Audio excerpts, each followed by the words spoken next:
Vaidzi's chance to display his ideas more widely came immediately as that first Wednesday in January was turned into a long seminar for which the participants moved into Ben Gurion's home nearby.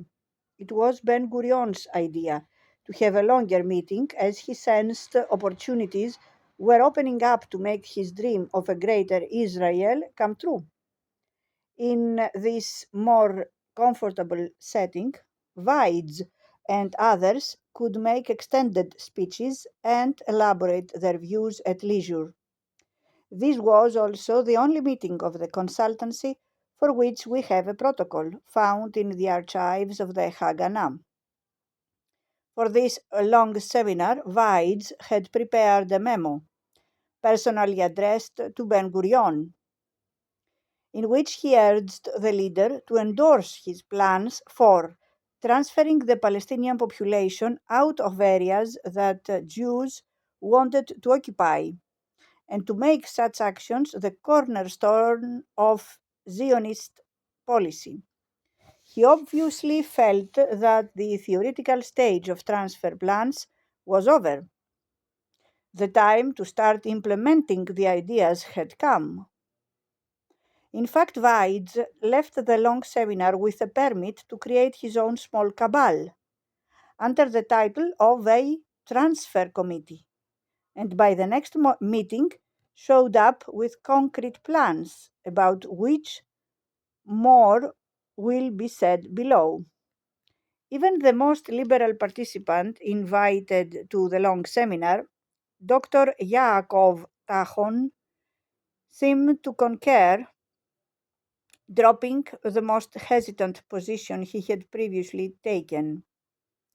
Tachon was a German Jew who, together with Arthur Rupin, had developed the first plans for the Jewish colonization of Palestine in the early decades of the 20th century. As a true colonialist, at first he saw no need to expel the natives. All he wanted was to exploit them. But in the long seminar, he also appeared taken by Weitz's notion that without transfer, there will be no Jewish state. Indeed, there was hardly a dissenting voice, which is why the long seminar is such a pivotal meeting in this story. Its departure point, accepted by all, was that ethnic cleansing was necessary. The remaining questions, or rather problems, were more of a philosophical, of a psychological and logistical nature. Ideologues such as Weitz, Orientalists such as Mahnes, and army generals such as Alon complained that their troops had not yet properly absorbed the previous orders they had been given to expand operations beyond the usual selective actions. The main problem, as they saw it, was that they seemed unable to put behind them the old methods of retaliation. They are still blowing up a house here and a house there, complained Gad Mahnes, a colleague of Danin and Palmon, who ironically was to become the Director General of the Israeli Ministry for Minorities in 1949, where at least one might add in his favor, he appeared to have shown some remorse about his conduct in 1948, admitting candidly in the 1960s that if it had not been for the open Zionist military preparations, which had a provocative nature, the drift into war in 1948 could have been averted. But back then, in January 1948, he seemed impatient that the Jewish troops were still engaged in searching for guilty individuals in its location, instead of actively inflicting damage. Alon and Palmon now set out to explain the new orientation to their colleagues. There was a need for a more aggressive policy in areas that had been quiet for too long. There was no need to persuade Ben Gurion. By the end of the long seminar, he had given the green light to a whole series of provocative and lethal attacks on Arab villages, some as retaliation, some not, the intention of which was to cause optimal damage and kill as many villagers as possible. And when he heard that the first targets proposed for the new policy were all in the north, he demanded a trial action in the south as well, but it had to be specific, not general.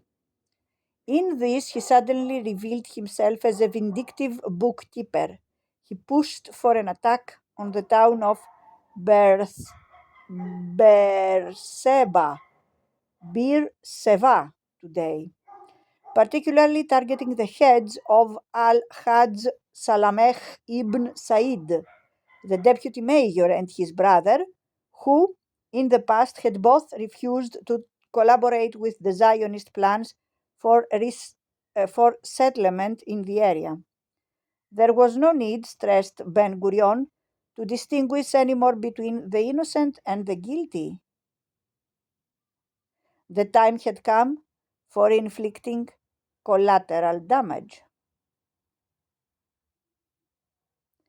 Danin recalled years later that Ben Gurion spelled out what collateral damage meant. Every attack has to end with occupation, destruction, and expulsion. Danin even claimed that some specific villages were discussed.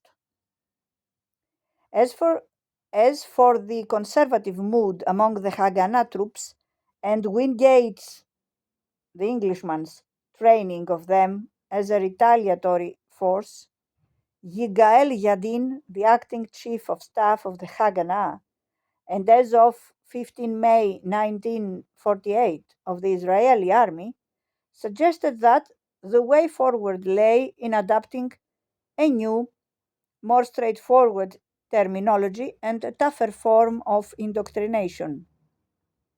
He recommended abandoning the term retaliation. This is not what we are doing. This is an offensive, and we need to initiate preemptive strikes. No need for a village to attack us first. We have not used properly our ability to strangulate the economy of the Palestinians. The, for many Israelis, legendary head of the Palmach, Yitzhak Sadeh, agreed with Yadin and added, "We were wrong to initiate only retaliations. What was needed was instilling in the troops that aggression is the mood and mode now." His second in command, Yigal Alon, was even more critical. He criticized the consultancy indirectly for not having issued explicit orders for a comprehensive attack at the beginning of December. We could have taken Jaffa by now easily and should have attacked the villages around Tel Aviv. We have to go for a series of collective punishments, even if there are children living in the attacked houses. When Eliyahu Sasson, helped by Reuven Siloach, one of his aides, later a leading figure in Israeli Orientalism, tried to draw attention to the fact that provocation was liable to alienate friendly or peaceful Palestinians, as he would throughout the seminar, Alon impatiently sidelined him by declaring, "A call for peace will be weakness." Moshe Dayan expressed similar views, and Ben Gurion ruled out any attempt to reach an agreement in Jaffa or anywhere else.